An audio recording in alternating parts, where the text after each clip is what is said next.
বন্ধুরা কেমন আছেন সবাই। আজকে আমি লাউয়ের একটি রেসিপি বানাবো যেটা রুটি দিয়ে খেতে খুবই ভালো লাগে। আমি সুজাস কিচেনে সকলকে স্বাগত। তেল বেশি লাগবে না, অল্প দিলেই হয়ে যাবে। লাউয়ের ডাল, বড়ি দিয়ে লাউ তো অনেক খেয়েছেন, এটা করে দেখবেন, রুটি দিয়ে ভীষণই ভালো লাগে। দুটো শুকনো লঙ্কা, তেজপাতা আর জিরে ফোড়ন দিলাম। হিং দেবেন, হিং যদি ভালো লাগে খেতে। অনেকেই হিঙের গন্ধটা সহ্য করতে পারে না, কিন্তু দিলে টেস্টটা ভালো হয়। হিং দিলাম। এবার দেব লাউগুলো, চুনটা দিয়ে দিলাম, জল ছাড়বে, ভালো লাগবে।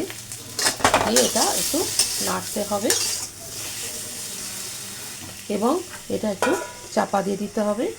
এদিকে আমি একটা পেস্ট তৈরি করে নেব, যেটার মধ্যে শুকনো লঙ্কা, আদা আর একটু জিরে, এটা দিয়ে একটা পেস্ট তৈরি হবে যেটা এর মধ্যে পড়বে। সবই খুব সামান্য। এবার ঢাকাটা খুলে দেখতে হবে। অল্প একটু জল তো ছেড়েছে, লাউয়ের জল এখনও দেওয়া হয়নি। যে মশলাটা বানিয়েছিলাম সেটা দেব, ভালো আসবে। একটু হলুদ দেব, খুব ভালো রং আসে এতে, খুব সুন্দর একটা রং আসে। এটাকে একটু নাড়ে নিলাম। রেসিপি রুটির সাথে ভীষণ ভালো লাগে। অনেক অন্যরকম, আমরা কমন যেগুলো ডাল বড়ি দিয়ে করেছি, এটা করে দেখবেন। রেসিপিটি ভালো লাগলে ফলো করে দেবেন ফেসবুক থেকে দেখলে, আর ইউটিউব থেকে দেখলে নতুন হলে সাবস্ক্রাইব করবেন এবং অবশ্যই বাড়িতে বানাবেন।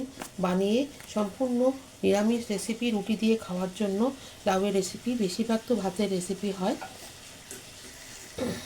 এর মধ্যে আপনি ডালের বড়া বা বড়ি দিতে পারেন। আমি আর আজকে সেগুলো দিলাম না, কড়াইশুঁটি দিয়ে দিলাম। আলুও দেওয়া যায়, যার আলু ইচ্ছা। আমি সাধারণত সিজনাল যে সবজিগুলো আলু ছাড়াই করি, যেমন লাউ, যা যা আছে সিজনাল সবজি, যেটা ওঠে যেই সময় সেটা দিয়েই করার চেষ্টা করি। আমাদের কমেন্ট করতে খুব ভালো লাগে এবং অবশ্যই সবথেকে বড় কথা, এটার মধ্যে কিন্তু মিষ্টি পড়ছে না। যারা ঝাল ঝাল খেতে পছন্দ করে না, তাদের জন্য এটা একদম আদর্শ। এবার এটাতে এর মধ্যে আমি যেটার মধ্যে মশলাটা গুলেছিলাম সেই জলটা দিয়ে দিলাম। জলটা দিয়ে এটার মধ্যে আমি এখন চাপা দিয়ে দেবো। এটা খুলে দেখতে হবে। একটা তুলে নিলাম এবং তার সাথে একটু কড়াইশুঁটিও তুলে নিলাম। কড়াইশুঁটিটা নরম হয়েছে এবং লাউটা ভীষণ নরম হয়েছে। গোটা গোটা থাকবে কিন্তু নরম হবে। নিরামিষ লাউয়ের তরকারি রুটি দিয়ে খাওয়ার জন্য একদম উপযুক্ত, রেডি টু সার্ভ। এটি আমি প্লেটিং করে নিচ্ছি। তৈরি হয়ে গেছে, ভীষণই ভালো লাগে, খাওয়ার জন্য রেডি। রুটির সাথে এটা পরিবেশন করা হবে।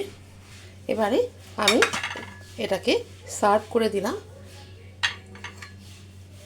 খাবে, খেতে বসেছে আমার বাড়ির লোক, আমার হাজব্যান্ড।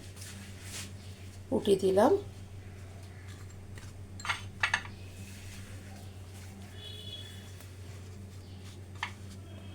দুটো রুটি।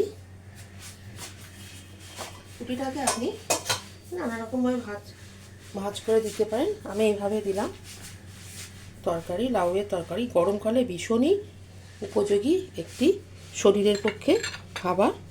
লাউ খাবেন, শরীর ঠান্ডা হবে এবং তার সাথে থাকবে কিন্তু অবশ্যই স্যালাড।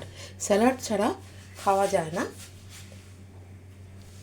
এভাবে চামচ দিয়ে দিলাম, চামচটা দিয়ে দিলাম, চামচ দিয়ে খেতে সুবিধা হয়। পাশে দিলাম দই। গরমকালে দই ছাড়া আমার বাড়িতে হয় না, সবসময় আমার বাড়িতে দই থাকে। আর থাকবে লেবুর রস, কমলা লেবুর জুস। এই হলো আমার দুপুরের লাঞ্চ।